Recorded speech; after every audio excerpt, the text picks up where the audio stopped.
All right, so today we are going to be going over day 104 of the 1 year chronological Bible plan, and we're going to be continuing on in 1 Samuel and also dipping a little bit into Psalms as well. So let's get into it. 1 Samuel 17, or 17:32. David said to Saul, "Let no one lose heart on account of this Philistine. Your servant will go and fight him." Saul replied, "You are not able to go out against this Philistine and fight him. You are only a young man, and he has been a warrior from his youth." But David said to Saul, "Your servant has been keeping his father's sheep. When a lion or a bear came and carried off a sheep from the flock, I went after it. Struck it, and rescued the sheep from its mouth. When it turned on me, I seized it by its hair, struck it, and killed it. Your servant has killed both the lion and the bear. This uncircumcised Philistine will be like one of them, because he has defied the armies of the living God. The Lord who rescued me from the paw of the lion and the paw of the bear will rescue me from the hand of the Philistine." Saul said to David, "Go, and the Lord be with you." Then Saul dressed David in his own tunic. He put a coat of armor on him and a bronze helmet on his head. David fastened on his sword and over the tunic and tried walking around, because he was not used to them. "I cannot go in these," he said to Saul. "I cannot go in these," he said to Saul, "because I am not used to them." So he took them off. Then he took his staff in his hand, chose 5 smooth stones from the stream, put them in the pouch of his shepherd's bag, and, with his sling in his hand, approached the Philistine. Meanwhile, the Philistine, with his shield bearer in front of him, kept coming closer to David. He looked David over and saw that he was little more than a boy, glowing with health and handsome. And he despised him. He said to David, "Am I a dog, that you come at me with sticks?" And the Philistine cursed David by his gods. "Come here," he said, "and I'll give your flesh to the birds and the wild animals." David said to the Philistine, "You come against me with sword and spear and javelin, but I come against you in the name of the Lord Almighty, the God of the armies of Israel, whom you have defied. This day the Lord will deliver you into my hands, and I'll strike you down and cut off your head. This very day I will give the carcasses of the Philistine army to the birds and the wild animals, and the whole world will know that there is a God in Israel. All those gathered here will know that it is not by sword or spear that the Lord saves, for the battle is the Lord's, and he will give all of you into our hands." As the Philistine moved closer to attack him, David ran quickly toward the battle line to meet him. Reaching into his bag and taking out a stone, he slung it and struck the Philistine on the forehead. The stone sank into his forehead, and he fell face down on the ground. So David triumphed over the Philistine, and with a sling and a stone. Without a sword in his hand, he struck down the Philistine and killed him. David ran and stood over him. He took hold of the Philistine's sword and drew it from the sheath. After he killed him, he cut off his head with the sword. When the Philistines saw that their hero was dead, they turned and ran.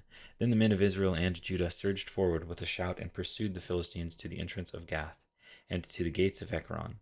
Their dead were strewn along the Sharaim road to Gath and Ekron. When the Israelites returned from chasing the Philistines, they plundered their camp. David took the Philistine's head and brought it to Jerusalem. He put the Philistine's weapon in his own tent. As Saul watched David going out to meet the Philistine, he said to Abner, commander of the army, "Abner, whose son is that young man?" Abner replied, "As surely as you live, your majesty, I don't know." The king said, "Find out whose son this young man is." As soon as David returned from killing the Philistine, Abner took him and brought him before Saul, with David still holding the Philistine's head. "Whose son are you, young man?" Saul asked him. David said, "I am the son of your servant Jesse of Bethlehem." 1 Samuel 18. Saul's growing fear of David. After David had finished talking with Saul, Jonathan became one in spirit with David, and he loved him as himself. From that day, Saul kept David with him and did not let him return home to his family. And Jonathan made a covenant with David because he loved him as himself. Jonathan took off the robe he was wearing and gave it to David, along with his tunic, and even his sword, his bow, and his belt. Whatever mission Saul sent him on, David was so successful that Saul gave him a high rank in the army. This pleased all the troops and Saul's officers as well. When the men were returning home after David had killed the Philistine, the women came out from all the towns of Israel to meet King Saul with singing and dancing, with joyful songs, and with timbrels and lyres. And as they danced, they sang, "Saul has slain his thousands, and David his tens of thousands." Saul was very angry. This refrain displeased him greatly. "They have credited David with tens of thousands," he thought, "but me with only thousands. What more can he get but the kingdom?" And from that time on, Saul kept a close eye on David. The next day, an evil spirit from God came forcefully on Saul. He was prophesying in his house while David was playing the lyre, as he usually did. Saul had a spear in his hand, and he hurled it, saying to himself, I'll pin David to the wall." But David eluded him twice. Saul was afraid of David because the Lord was with David, but had departed from Saul. So he sent David away from him and gave him command over 1,000 men, and let David and David led the troops in their campaigns. In everything he did, he had great success because the Lord was with him. When Saul saw how successful he was afraid of him. But all Israel and Judah loved David because he led them in their campaigns. Saul said to David, "Here is my older daughter Merab. I will give her to you in marriage. Only serve me bravely and fight the battles of the Lord." For Saul said to himself, "I will not raise a hand against him. Let the Philistines do that." But David said to Saul, "Who am I? Who am I, and what is my family or my clan in Israel, that I should become the king's son-in-law?" So when the time came for Merab, Saul's daughter, to be given to David, she was given in marriage to Adriel of Maholah. Now Saul's daughter Michal was in love with David, and when they told Saul about it, he was pleased. "I will give her to him," he thought, so that she may be a snare to him, and so that the hand of the Philistines may be against him. So Saul said to David, "Now you have a second opportunity to become my son-in-law."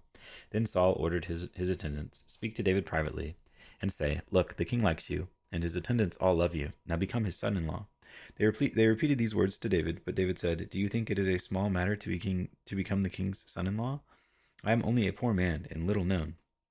When Saul's servants told him what David had said, Saul replied, "Say to David, the king wants no other price for the bride than 100 Philistine foreskins, to take revenge on his enemies."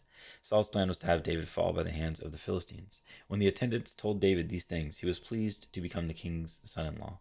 So before the allotted time elapsed, David took his men with him and went out and killed 200 Philistines and brought back their foreskins. They counted out the full number to the king so that David might become the king's son-in-law. Then Saul gave him his daughter Michal in marriage. When Saul realized that the Lord was with David and that his daughter Michal loved David, Saul became still more afraid of him, and he remained his enemy the rest of his days. The Philistine commanders continued to go out to battle, and as often as they did, David met with more success than the rest of Saul's officers, and his name became well known. 1 Samuel 19. Saul told his son Jonathan and all the attendants to kill David, but Jonathan had taken a great liking to David and warned him, "My father Saul is looking for a chance to kill you. Be on your guard tomorrow morning. Go into hiding and stay there. I will go out and stand with my father in the field where you are. I will speak to him about you and will tell you what I find out." Jonathan spoke well of David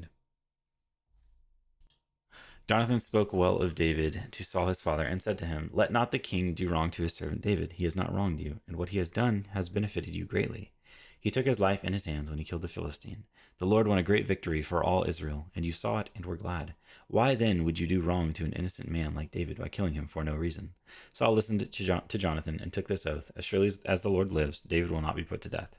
So Jonathan called David and told him the whole conversation. He brought him to Saul, and David was with Saul as before. Once more, war broke out, and David went out and fought the Philistines. He struck them with such force that they fled before him. But an evil spirit from the Lord came on Saul as he was sitting in his house with his spear in his hand. While David was playing the lyre, Saul tried to pin him to the wall with his spear, but David eluded him as Saul drove the spear into the wall. That night, David made good his escape. Saul sent men to David's house to watch it and kill him in the morning. But Michal, David's wife, warned him, "If you don't run for your life tonight, tomorrow you will be killed." So Michal let David down through a window, and he fled and escaped. Then Michal took an idol and laid it on the bed, covering it with a garment and putting some goat's hair at the head. When Saul sent the men to capture David, Michal said, "He is ill." Then Saul sent the men back to see David and told them, "Bring him up to me in his bed so that I may kill him." But when the men entered, there was the idol in the bed, and at the head was some goat's hair. Saul said to Michal, "Why did you deceive me like this and send my enemy away so that he escaped?" Michal told me, "He said to me, 'Let me get away. Why should I kill you?'" Psalms 59, for the director of music to the tune of "Do Not Destroy" of David, a miktam. When Saul had sent men to watch David's house in order to kill him. "Deliver me from my enemies, O God. Be my fortress against those who are attacking me. Deliver me from evildoers, and save me from those who are after my blood. See how they lie in wait for me. Fierce men conspire against me. For no offense or sin of mine, Lord. I have done no wrong, yet they are ready to attack me. Arise to help me. Look on my plight. You, Lord God Almighty, you who are the God of Israel. Rouse yourself to punish all the nations. Show no mercy to wicked traitors. They return at evening, snarling like dogs, and prowl about the city. See what they spew from their mouths. The words from their lips are sharp as swords, and they think, 'Who can hear us?' But you laugh at them, Lord. You scoff at all those nations. You are my strength. I watch for you. You, God, are my fortress, my God on whom I can rely. God will go before me, and will let me gloat over those who slander me.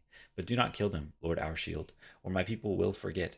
In your might uproot them and bring them down. For the sins of their mouths, for the words of their lips, let them be caught in their pride. For the curses and lies they utter, consume them in your wrath. Consume them till they are no more. Then it will be known to the ends of the earth that God rules over Jacob. They return at evening, snarling like dogs, and prowl about the city. They wander about for food and howl if not satisfied. But I will sing of your strength. In the morning I will sing of your love. For you are my fortress, my refuge in times of trouble. You are my strength. I sing praise to you. You, God, are my fortress, my God on whom I can rely. 1 Samuel 19:18. When David had fled and made his escape, he went to Samuel at Ramah and told him all that Saul had done to him. Then he and Samuel went to Naioth and stayed there.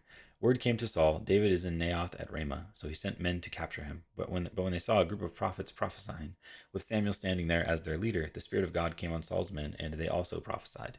Saul was told about it, and he sent more men, and they prophesied too. Saul sent men a third time, and they also prophesied. Finally, he himself left for Ramah and went to the great cistern at Seku. And he asked, Where are Samuel and David? Over in Naioth at Ramah, they said. So Saul went to Naioth at Ramah, but the Spirit of God came even on him, and he walked along prophesying until he came to Naioth. He stripped off his garments, and he too prophesied in Samuel's presence. He lay naked all that day and all that night. This is why people say, Is Saul also among the prophets? And that is day 104.